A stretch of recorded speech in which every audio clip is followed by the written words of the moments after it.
Alors, bonjour à tous. C'est important pour moi de m'adresser aux Québécois aujourd'hui, alors qu'on apprend que Nordvolt Suède se met à l'abri de ses créanciers. Bon, ils entament un processus qui va leur permettre de continuer à fonctionner, tout en ayant du temps pour préparer un plan de restructuration, également trouver un accord avec leurs créanciers. Mais il faut voir que c'est la société mère qui se met sous protection. La filiale nord-américaine va continuer ses opérations. Les activités se poursuivent donc sur le chantier à McMasterville et les liquidités de Nordvolt Québec sont suffisantes pour répondre aux besoins des 18 prochains mois, au moins. Maintenant, ma priorité à moi, c'est de protéger les investissements des Québécois. On souhaite bien sûr que le projet se réalise, mais on va jauger les risques en fonction de l'évolution de la restructuration et du plan qui sera proposé pour le Québec. Depuis le début, on a agi avec prudence en adoptant une approche par étapes, comme vous savez, avec le financement qui se déploie au fur et à mesure de l'atteinte de conditions et de jalons. Et on ne mettra pas de nouvelles sommes dans Nordvolt autres que celles déjà prévues à l'entente. À l'heure actuelle, on a des garanties sur notre prêt de 240 millions pour l'achat du terrain, sur lequel des investissements de plus de 100 millions ont été faits par Nordvolt. Et ces garanties-là sont prévues avec une hypothèque sur le terrain et sur les actifs de la filiale nord-américaine. Avant de prendre vos questions, je tiens à réitérer que ce qui arrive avec Nordvolt, c'est bien sûr pas la fin de la filière batterie. La filière batterie, c'est beaucoup plus vaste que Nordvolt. C'est déjà une vingtaine d'entreprises qui sont actives dans au moins la moitié des régions du Québec. Et ça, c'est un projet porteur, constructif pour le Québec. Et on va continuer les discussions avec les entreprises qui déjà sont actives, la vingtaine, mais également mon ministère, le ministère de l'Économie, de l'Innovation et de l'Énergie, est en discussion avec une centaine d'entreprises dans le cadre de la filière batterie. Alors, on va poursuivre ce travail-là. Vous parlez comme si le projet était déjà mort. Est-ce que c'est ça qu'on doit comprendre? Non, non, du tout. Je viens de dire que les activités vont se poursuivre à Nordvolt Québec. Pendant 18 mois? En fait, il y a des liquidités en ce moment qui sont suffisantes pour assurer le maintien des activités à Nordvolt Québec pour 18 mois. Là, il faut voir qu'il y a un processus de restructuration qui s'amorce pour notamment redéfinir la relation avec les investisseurs. Est-ce qu'on doit dire adieu aux 270 millions qui ont été investis dans la maison mère? Écoutez, s'il y a un montant qui est à risque, c'est celui-là qui est le plus à risque. On ne peut pas avoir de visibilité déjà sur ce montant-là, ce qu'il en adviendra. Il y a un processus de restructuration qui s'amorce. C'est au terme de ce processus qu'on va avoir une idée de l'avenir de ce montant-là. Puis c'est une situation qui est comme ça pour tous les investisseurs. Donc, ce n'est pas seulement le gouvernement du Québec, c'est comme ça aussi pour Volkswagen, c'est comme ça pour Goldman Sachs, pour l'Allemagne. Donc, tous ceux qui ont investi n'ont pas de visibilité. Pour la Caisse, le 200 millions de la Caisse aussi est à risque? Oui, oui. En fait, je vais laisser la Caisse intervenir pour ces investissements à elle. Juste pour avoir des précisions, c'est parce que lorsqu'on a parlé, ou M. Legault en parlait en chambre de ce 270 millions-là, vous répétiez que vous étiez les mieux placés s'il y avait des problèmes avec la maison mère, que vous allez avoir un droit de regard sur ces investissements-là prioritaires. Là, on se rend compte que finalement, c'est pas le cas. Vous faites pas partie des créanciers qui sont présentement nommés dans les procédures actuelles. On a dit qu'on n'était pas les mieux placés et qu'on avait une position, j'essaie de me souvenir du mot, si c'était prioritaire ou, je crois que c'est prioritaire, mais on n'a pas dit qu'on était les mieux placés. Donc, en ce sens-là, il faut voir le processus de restructuration, comment il va se dérouler. On en a pour à peu près 5 mois de ce processus de restructuration. Puis c'est au terme de ce processus qu'on va voir de quelle manière ça s'est joué. Donc, vous avez plus là, Ce que j'essaie de comprendre, c'est que ce 270 millions-là, vous n'avez plus aucune assurance, vous avez perdu le contrôle de ça.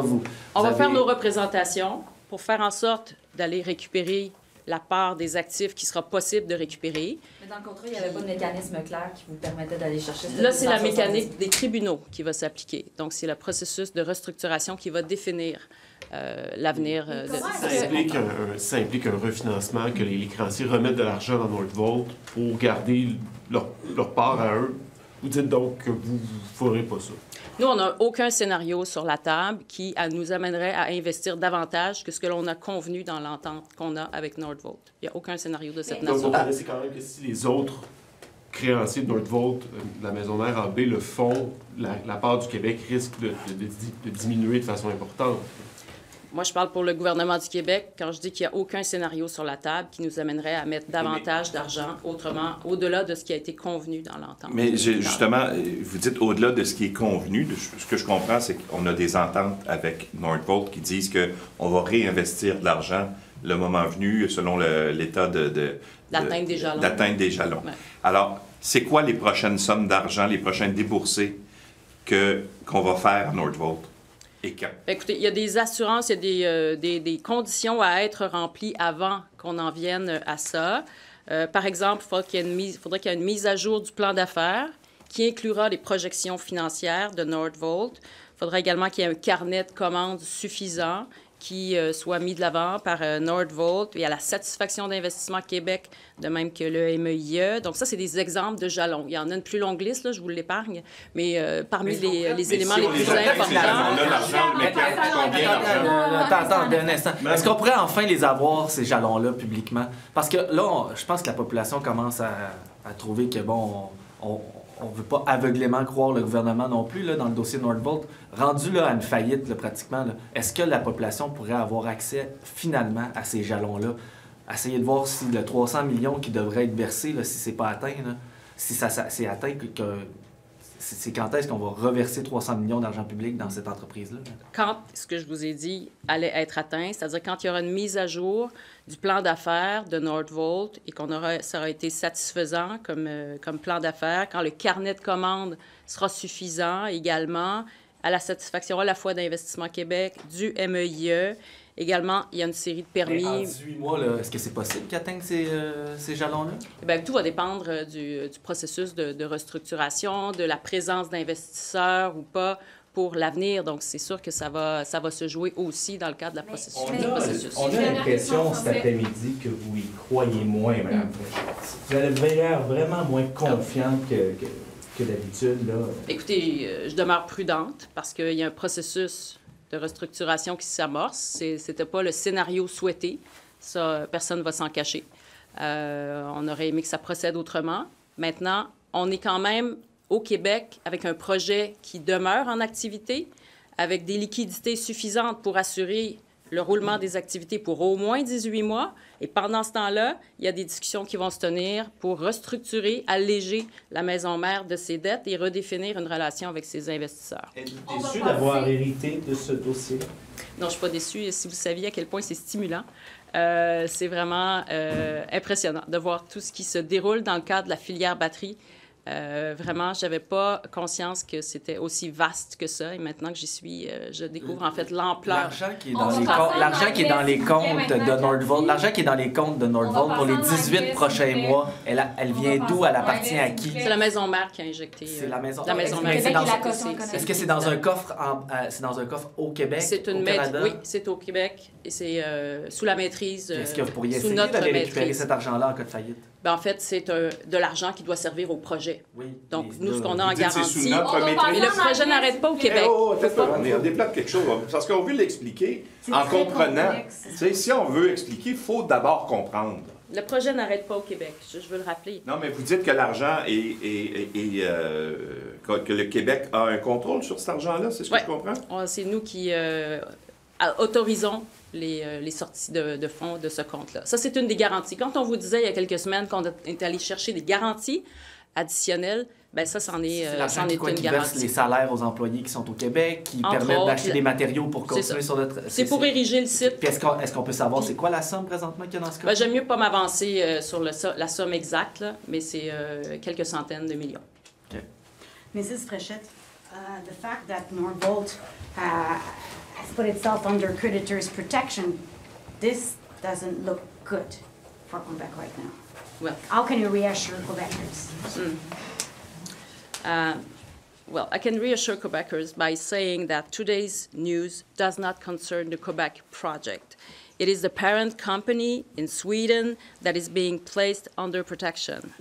The North American subsidiary will continue its operations, and activities are continuing on the McMasterville site. And since Northvolt Quebec cash position is sufficient to meet its need for at least 18 months. But what about the money the government has invested into Northvolt so far? Because you do have money into the operations in Sweden, in the Maison Mère. Mm-hmm. Yeah. So, we did put money in the Maison Mère, that is entering... Headquarters. So you Headquarters, put money in the headquarters, we yes. put money. And this is the part of our investment that is the most at risk, I'd say. But the money that we've put in the Quebec project is being guaranteed by the land that we have as an hypothèque. It's a loan. It's a loan. Yeah. We have a loan with a guarantee, the land being the guarantee, and in that land, the Northvolt business has invested more than $100 million, and activities are still continuing on that land.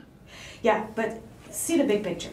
Northvolt has been going through difficulties for months now, and now the company is putting itself under creditors' protection. How can you be positive about the outcomes of this? Because there is a lot at stake, and investors, I'm sure, are willing to see the project being pursued. And therefore, the process that is beginning today will permit the Sweden Maison Mère, Swedish Maison Mère, to redefine its relation with the investors and to restructure its organization. And so at the end of that process, which would take, I'd say, around 5 months, we will see the outcomes of the negotiation that is beginning and that will be continued in front of the courts. Juste une clarification en français. Combien vous avez investi pour la Maison Mère encore? Combien de millions? 270, c'est ça? Millions? Ouais, 270 millions in the parent company. We've invested 270 millions convertible loans to the parent company. Merci beaucoup. Merci.